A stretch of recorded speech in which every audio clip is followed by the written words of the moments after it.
प्रिय बंधुगण एही श्रावण मास ठारू 5 गोटी राशि भाग्य स्वतंत्र रूप से परिवर्तन हेबा पई जाउची। मिलिबो महादेवंकर कृपा एवं एही 5टी राशि व्यक्ति विशेष तांक जीवन रे एबे ठारू करिबाकू जाउचंती महा उन्नति।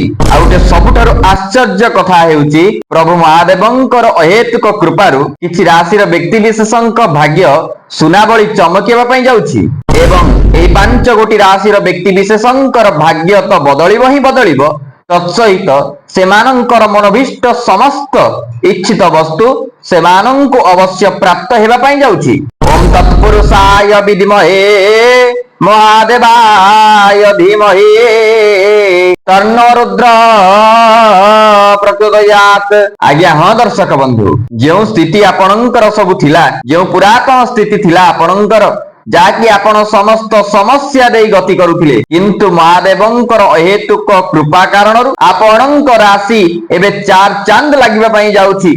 आज्ञा हाँ आउ स्वयं महादेवंकर अपरंपार कृपारु एही 5 गोटी राशि व्यक्ति विशेषंक उपरे हाथी ढालिबो सुनार कलश। एही श्रावण मासरे एही 5 गोटी राशि ग्रह गोचर रे एमिति संयोग गोटे बनू अछि जार कि सीधा प्रभाव समस्त 12 गोटी राशि व्यक्ति विशेषंक उपरे पड़िबा पई जाउछि। तन्मध्यरु एही 5 गोटी राशि होछि अन्यतम माने संपूर्ण जो 12 गोटी राशि अछि सेमानंक उपरे जो भाग्य साथ देव ताठारु बेसी अधिक एही 5 गोटी राशि भाग्य स्वतंत्र रूप से बदलिबा पई जाउछि। ए कथा मु कहू नाही एस्ट्रोलॉजी ए कथा कहूछि। एही 5 गोटी राशि व्यक्ति विशेषंक गृह रे हेबो टंकार वर्षा। आज्ञा आपण भाबुथिबे ये कोन एम्ति टंकार वर्षा कहलेनी हठात केमिति टंका आसीबो टंका कोन सेमिति आसीबो कि आपणकर कर्म क्षेत्र रे उन्नति घटिबो जद्वारा कि आपणक गृह को माता महालक्ष्मी अत्यधिक परिमाण रे आसीबे। एस्ट्रोलॉजी आपणक भविष्यत को नै कहूची जाकि फ्यूचर प्रेडिक्शन कहूची हाथी ढालिबो सुनार कलश एवं ए 5 गोटी राशि भाग्य तो बदलिबो ही बदलिबो तत्सहित स्वयं सांब शिव महादेव महाप्रभु तांकर अहेतुक कृपा कारणरु एही 5 गोटी राशि व्यक्ति विशेषंकर समस्त समस्या सहित समस्त बाधा को मध्य दूरीकरण करिया पई जाउछंती। एबे दर्शक बंधु आसंतु जानिबा किए से 5 गोटी राशि व्यक्ति विशेष जानकर कि भाग्य स्वतंत्र रूप से बदलिबा पई जाउची। किंतु ता पूर्व दर्शक बंधु जदि आपण माने हमर वीडियो टिकु देखिबा पई आसीचंती ई श्रावण मासर 5 गोटी महत्वपूर्ण राशि विषय रे जानिया पई आसीचंती तो आपण माननकु एतिक रिक्वेस्ट आपण माने प्रारंभ रु शेष पर्यंत देखंतु काहेकि ना 5 गोटी राशि परस्पर सहित परिपूरक।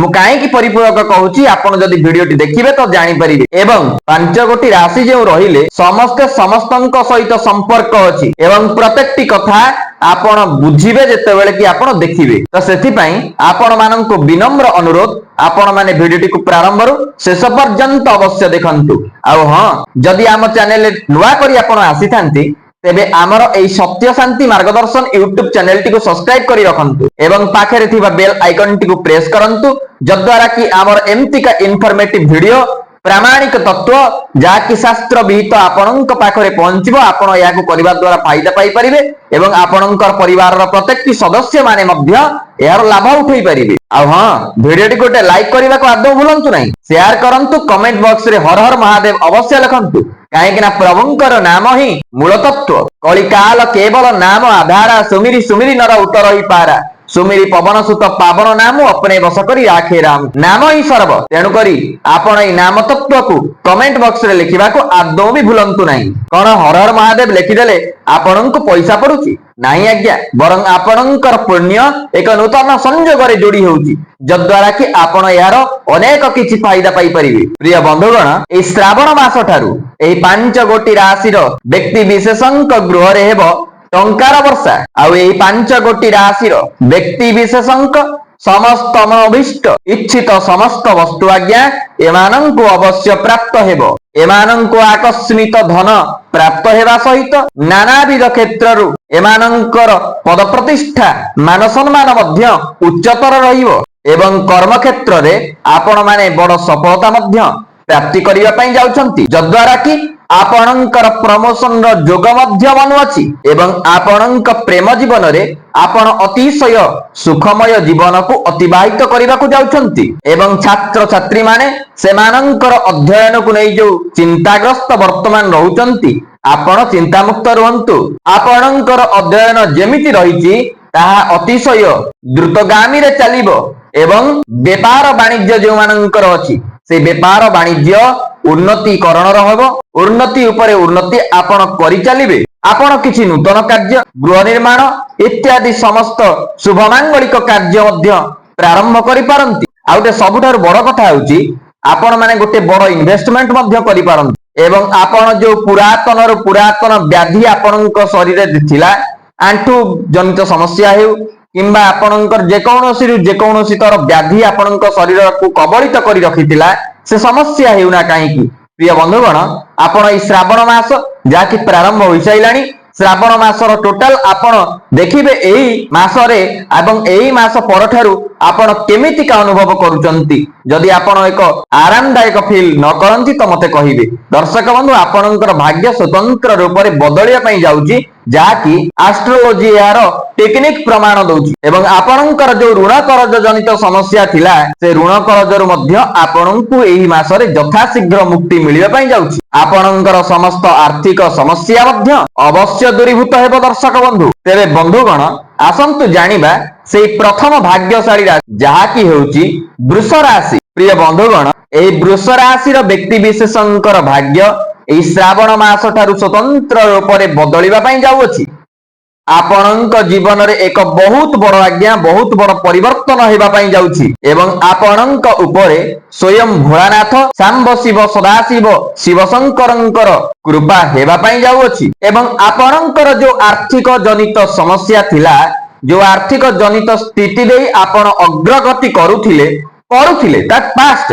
वर्तमान प्रेजेंट रु मने रखिथांतु आपणकर आर्थिक स्थिति सुदृढ़ हेबा सहित आपण नानाविध क्षेत्र रे आपण देखिबे पदोन्नति पाइबा पई जाउछंती एवं या द्वारा कोन हेबो ना आपणक पाखको विभिन्न दिगरु अर्थर आगमन हेबो जद्वारा कि आपणको आकस्मिक धन मध्य प्राप्ति हेबार सुयोग बनु बंधुगण ए वृष राशि रो व्यक्ति विशेषंकु गुटे बड़ सफलता प्राप्ति हेबा पई जाउछि एवं प्रमोशन रो मध्य जोग बनु अछि कोनोसी गुटे बड़ कंपनी रो मध्य एमानंकु जॉब रो ऑफर आसी पारे या छडा आपणकर जो प्रेम जनित वर्तमान जीवनटी चली अछि से समस्त समस्या दूरीभूत हेबो एवं प्रेम जनित सुख समृद्धि आपणको अवश्य प्राप्ति हेबो आपण एक आरामदायक जीवन शैली अतिबाहित करिया पई जाउछंती जदि आपणको गृह को विवाह प्रस्ताव आसीनी समय हेई सेलानी तो आपण चिंता मुक्त रहंतु आपणको गृह को आपणकर विवाह प्रस्ताव अवश्य आसीबो किंतु आपण टिके चेष्टा करिया पई पड़िबो जदि आपण खोजाखोजी करूछंती तो खोजाखोजी करंतु से दिगरे आपण सफलता प्राप्त करिवे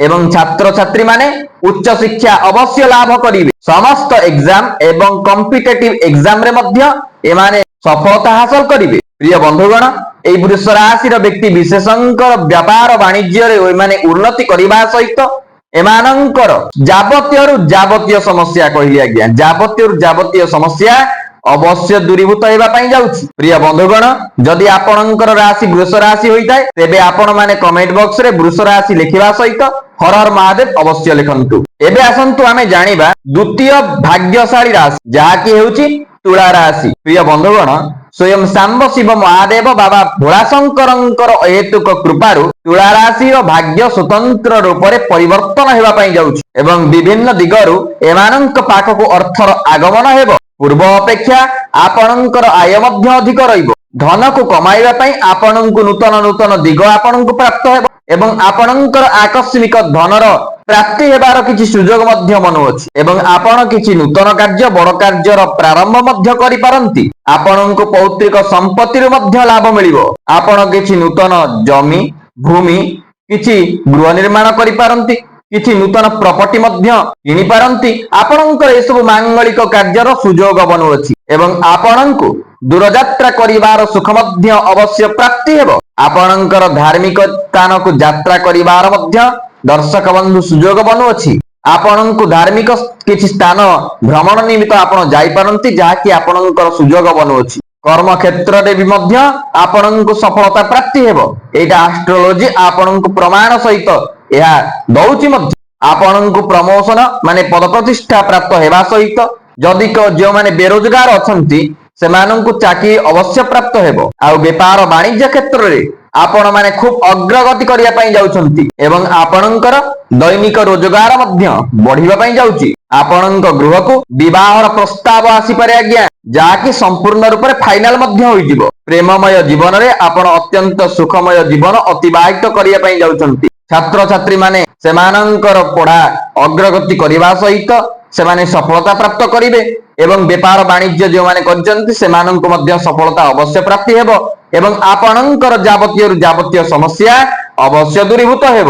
ଆଉ ଯେଉଁମାନଙ୍କର କି ଋଣ କରଜ ଜନିତ ସମସ୍ୟା ଅଛି ସେ ସମସ୍ୟା ସେମାନଙ୍କର ଦୂରୀକରଣ ହେବା ସହିତ ଆପଣଙ୍କର ଅର୍ଥ ଜନିତ ସମସ୍ୟା ମଧ୍ୟ ଖୁବ ଶୀଘ୍ର ଦୂର ହେବା ପାଇଁ ଯାଉଛି। ପ୍ରିୟ ବନ୍ଧୁଗଣ, ଯଦି ଆପଣଙ୍କର ତୁଳା ରାଶି ହୋଇଥାଏ ତେବେ କମେଣ୍ଟ ବକ୍ସରେ ତୁଳା ରାଶି ଲେଖିବା ସହିତ ହର ହର ମହାଦେବ ଅବଶ୍ୟ ଲେଖନ୍ତୁ। ଏବେ ଆସନ୍ତୁ ଜାଣିବା ପୁନଃ ପରବର୍ତ୍ତୀ ଭାଗ୍ୟଶାଳୀ ରାଶି, ଯାହାକି ହେଉଛି କୁମ୍ଭ ରାଶି। ପ୍ରିୟ ବନ୍ଧୁଗଣ, ଏହି କୁମ୍ଭ ରାଶିର ବ୍ୟକ୍ତି ବିଶେଷ ଯେଉଁମାନେ ଅଛନ୍ତି ସେମାନଙ୍କର ଭାଗ୍ୟ ଏହି ଶ୍ରାବଣ ମାସ ଠାରୁ ସ୍ୱତନ୍ତ୍ର ରୂପରେ ପରିବର୍ତ୍ତନ ହେବା ପାଇଁ ଯାଉଛି। ଆଉ ଏମାନଙ୍କ ଉପରେ ସ୍ୱତନ୍ତ୍ର ରୂପରେ ମହାଦେବଙ୍କର ଅସୀମ କୃପା ଏମାନଙ୍କୁ ପ୍ରାପ୍ତ ହେବା ପାଇଁ ଯାଉଛି, ଯାହାକି ଆପଣଙ୍କ ମନରେ ଦୀର୍ଘ ଦିନ ଧରି ଯୋଉ ଇଚ୍ଛା ଅଭିଳାଷା ଗୁଡିକ ଥିଲା ତାହା ସ୍ୱତନ୍ତ୍ର ରୂପରେ ପୂର୍ଣ୍ଣ ହେବା ପାଇଁ ଯାଉଛି। ପ୍ରିୟ ବନ୍ଧୁଗଣ, ଆପଣଙ୍କର ପଡିକି ରହିଥିବା ସମସ୍ତ କାର୍ଯ୍ୟ ପୁନଃ ଜାଗ୍ରତ ହୋଇଯିବ, ପୁନଃ ଏହା ଚାଲିବା ପାଇଁ ଲାଗିବ। ଆପଣ କିଛି ଭୂମି ଜମି କିଛି ନୂତନ ଯାନବାହନ ଆପଣ କ୍ରୟ କରିପାରନ୍ତି। ଯଦି ଆପଣ କିଛି କ୍ରୟ କରୁଛନ୍ତି ତେବେ ଆପଣ ନିଶ୍ଚିନ୍ତ ରୂପରେ ଟିକେ ଗଣେଶ ଭଗବାନଙ୍କୁ ସ୍ମରଣ କରି କ୍ରୟ କରନ୍ତୁ। ଯେକୌଣସି ମାଙ୍ଗଳିକ କାର୍ଯ୍ୟ କରନ୍ତୁ ନା କାହିଁକି, ଦେଖିବେ ଆପଣଙ୍କୁ ଅବଶ୍ୟ ଶୁଭ ପ୍ରାପ୍ତ ହେବ। ଆପଣଙ୍କର ଦୂରଯାତ୍ରା କରିବାର ସୁଖ ମଧ୍ୟ ଅବଶ୍ୟ ପ୍ରାପ୍ତ ହେବ, ଯାହାକି ଆପଣଙ୍କୁ ଏକ ବଡ ସୁଯୋଗ ମଧ୍ୟ ମିଳୁଛି। ପ୍ରିୟ ବନ୍ଧୁଗଣ, ଆପଣଙ୍କର ପୌତ୍ରିକ ସମ୍ପତ୍ତିରୁ ମଧ୍ୟ ଆପଣଙ୍କୁ ଲାଭ ମିଳିବ। ପୂର୍ବରୁ ଲାଗି ରହିଥିବା ଆର୍ଥିକ ଜନିତ ସମସ୍ୟା ଦେଇ ଯୋଉ ଆପଣ ଅଗ୍ରଗତି କରୁଛନ୍ତି ବା କରୁଥିଲେ ସେଥିରୁ ଆପଣ ଅବଶ୍ୟ ମୁକ୍ତି ପାଇବେ। ଆପଣଙ୍କୁ ଚତୁର୍ଦିଗରୁ ଧନ ଆସିବ, ଯାହାକି ଆକସ୍ମିକ ଧନ ଆସିବାର ମଧ୍ୟ ସୁଯୋଗ ଆପଣଙ୍କର ବନୁଅଛି। ବେପାର ବାଣିଜ୍ୟ କ୍ଷେତ୍ରରେ ପ୍ରିୟ ବନ୍ଧୁଗଣ ଆପଣ ବେଶ ଅଗ୍ରଗତି କରିବେ, ଯଦ୍ୱାରା କି ଆପଣଙ୍କର ରୋଜଗାର କରିବାର କ୍ଷମତା ମଧ୍ୟ ଆହୁରି ବୃଦ୍ଧି ପାଇବ। ନୂତନ ବ୍ୟାପାର ମଧ୍ୟ କରିପାରନ୍ତି। ଛାତ୍ରଛାତ୍ରୀ ମାନେ ନୂତନ ଶିକ୍ଷା ପ୍ରାପ୍ତ କରିବା ସହିତ ସେମାନଙ୍କୁ ଅନେକ ପ୍ରକାରର ଯୋଉ କମ୍ପିଟେଟିଭ ଏକ୍ସାମ ସବୁ ରହିଲା ସେଥିରେ ସେମାନଙ୍କୁ ସଫଳତା ଅବଶ୍ୟ ମିଳିବ। ଆପଣଙ୍କୁ ପ୍ରିୟ ବନ୍ଧୁଗଣ ସମସ୍ତ ଋଣ କରଜରୁ ମଧ୍ୟ ଆପଣ ମୁକ୍ତି ପାଇବା ସହିତ ଚତୁଃପାର୍ଶ୍ବିକ ଧନ ସ୍ଥିତି ଆପଣଙ୍କର ସୁଯୋଗ ବନୁଅଛି, ଯାହାକି ହାତୀ ଢାଳିବ ସୁନାର କଳସ ଯୋଉ କହନ୍ତି, ଆପଣଙ୍କର ଠିକ ଭାଗ୍ୟ ସେମିତିକା ଚମକିବା ପାଇଁ ଯାଉଛି। ଆପଣଙ୍କୁ ଦେଖିବେ କିଛି କର୍ମ କ୍ଷେତ୍ରରେ ଆପଣଙ୍କୁ ବେଶ ଖୁସି ଖବର ମିଳିବ। ଆଉ ଯେଉଁମାନେ କି ବେରୋଜଗାର ଅଛନ୍ତି ସେଇ କୁମ୍ଭ ରାଶିର ବ୍ୟକ୍ତି ବିଶେଷଙ୍କୁ ମୁଁ କହି ରଖିବାକୁ ଚାହୁଁଛି, ସେମାନଙ୍କୁ ନିଶ୍ଚିନ୍ତ ରୂପରେ ନୂତନ କର୍ମ ସେମାନଙ୍କୁ ଅବଶ୍ୟ ପ୍ରାପ୍ତ ହେବ। ପ୍ରିୟ ବନ୍ଧୁଗଣ, ଯଦି ଆପଣଙ୍କର ରାଶି କୁମ୍ଭ ରାଶି ହୋଇଥାଏ ତେବେ ଆପଣ ମାନେ କମେଣ୍ଟ ବକ୍ସରେ କୁମ୍ଭ ରାଶି ଲେଖିବା ସହିତ ହର ହର ମହାଦେବ ଅବଶ୍ୟ ଲେଖନ୍ତୁ। ଏବେ ଆସନ୍ତୁ ଜାଣିବା ପରବର୍ତ୍ତୀ ରାଶି ଚକ୍ର, ଯାହାକି ହେଉଛି ମୀନ ରାଶି। ଆଜ୍ଞା ହଁ, ଆପଣ ଠିକ ଶୁଣିଲେ, ସ୍ୱୟଂ ବାବା ଭୋଳାନାଥ ଶିବ ଶଙ୍କର ଏହି ମୀନ ରାଶିର ବ୍ୟକ୍ତି ବିଶେଷଙ୍କ ଉପରେ ସ୍ୱତନ୍ତ୍ର ଭାଗ୍ୟର ପରିବର୍ତ୍ତନ କରିବା ପାଇଁ ଯାଉଛନ୍ତି। ଆପଣଙ୍କୁ ଦେଖିବେ ଅନେକ କ୍ଷେତ୍ରରେ ସଫଳତା ମଧ୍ୟ ପ୍ରାପ୍ତ ହେବ ଏବଂ ଅଚାନକ ଧନ ପ୍ରାପ୍ତି ହେବାର ମଧ୍ୟ ଆପଣଙ୍କର ସୁଯୋଗ ବନୁଅଛି।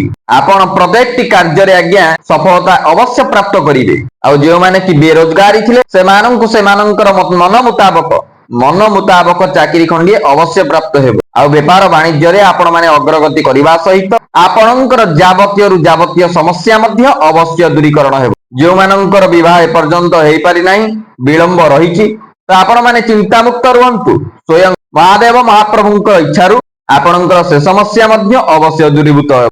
ପ୍ରେମମୟ ଜୀବନରେ ଆପଣ ମାନେ ଅତିଶୟ ଆନନ୍ଦ ଭାବରେ ରହିବା ସହିତ ସୁଖମୟ ଜୀବନ ଯାପନ କରିବେ ଏବଂ ଯେଉଁ କାର୍ଯ୍ୟ ଗୁଡିକ ଆପଣଙ୍କର ପଡିକି ରହିଛି ଏପର୍ଯ୍ୟନ୍ତ ହୋଇପାରି ନାହିଁ ଯେକୌଣସି କାରଣରୁ, ସେ ସମସ୍ତ କାର୍ଯ୍ୟ ହେବା ସହିତ ଆପଣଙ୍କ ଭିତରେ ଏକ ନୂତନ ଉର୍ଜାର ସଞ୍ଚାର ହେବ। ଯଦି ଆପଣଙ୍କର କୋର୍ଟ କଚେରୀ କିଛି ମାମଲା ଥିଲା ତ ସେ ମାମଲା ମଧ୍ୟ ଆପଣଙ୍କ ସପକ୍ଷରେ ଚାଲିପାରେ। ଛାତ୍ରଛାତ୍ରୀ ମାନେ ଉଚ୍ଚ ଶିକ୍ଷା ଲାଭ କରିବା ସହିତ ସେମାନଙ୍କ ଭିତରେ ସଂସ୍କାରର ମାତ୍ରା ଅଧିକତର ଦେଖାଯିବ ଏବଂ ନୂତନ ସ୍ଥାନରେ ଆପଣ ମାନେ ଆଡମିସନ କରିବା ସହିତ କର୍ମକ୍ଷେତ୍ରରେ ଦେଖିବେ ଦର୍ଶକ ବନ୍ଧୁ ଆପଣ ବହୁତ ମାତ୍ରାରେ ଉନ୍ନତି କରିବେ। ପ୍ରିୟ ବନ୍ଧୁଗଣ, ଯଦି ଆପଣଙ୍କ ରାଶି ମୀନ ରାଶି ହୋଇଥାଏ ତେବେ ଆପଣ ମାନେ କମେଣ୍ଟ ବକ୍ସରେ ମୀନ ରାଶି ଲେଖିବା ସହିତ हर हर महादेव अवश्य लिखंतु। आसंतु एबे जानिबा परवर्ती राशि चक्र जहाँकि हेउची कन्या राशि। प्रिय बंधुगण, जदि आपणकर कन्या राशि होइथाए तेबे आपणकर भाग्य सुना भली चमकिबा पई जाउची। एकथा मु कहूनी, एटा एस्ट्रोलॉजी कहूची। देखिबे दर्शक बंधु, आपणकर जावतीय समस्या अवश्य दूरीकरण हेबो